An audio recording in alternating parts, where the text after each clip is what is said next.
Hello guys, welcome back to Met 10. So in this video we are going to look at the anatomy of the Meckel's diverticulum. It is also called as the ileal diverticulum. Ileal diverticulum. So what is Meckel's diverticulum? It is nothing but as the persistent proximal part of the embryonic vitello-intestinal duct. So the persistent vitello-intestinal duct. Persistent vitello-intestinal duct will present as the Meckel's diverticulum. So what are the clinical characteristics of the Meckel's diverticulum? It occurs in 2% of the individuals. 2% of the individuals, and also it is usually 2 inches in length. 2 inches, which is nothing but as 5 centimeters in length, and then it is situated approximately 2 feet proximal to the ileocecal junction.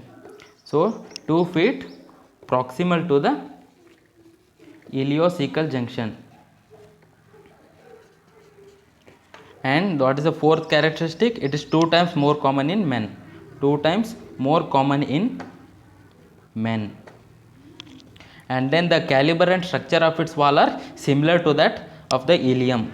So its structure is similar to that of the ileum, and its apex may be free or it may be attached to the umbilicus.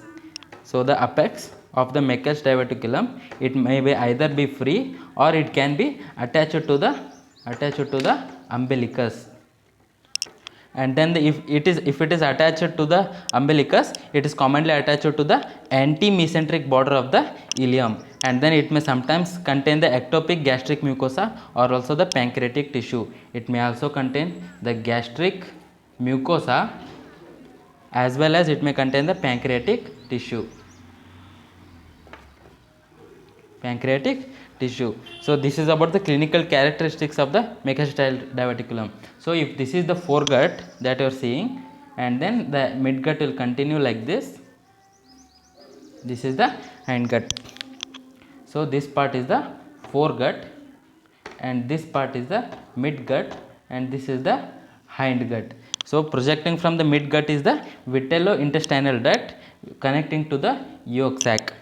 Okay, so connecting to the yolk sac from the midgut, we have the vitello-intestinal duct, and commonly it gets obliterated during the fetal development. Sometimes if it is still persistent along the small intestine, we find the vitello-intestinal duct persistent. So it is situated as a Meckel's diverticulum. Normally it is symptomless, but it may cause the what all it may cause? It may cause the intestinal obstruction, and then when it contains the ectopic gastric mucosa or pancreatic tissue, its thin wall may ulcerate and perforate, and it may also bleed, which can be the cause of the acute abdominal pain. And when it is inflamed, its symptoms are similar to the acute appendicitis.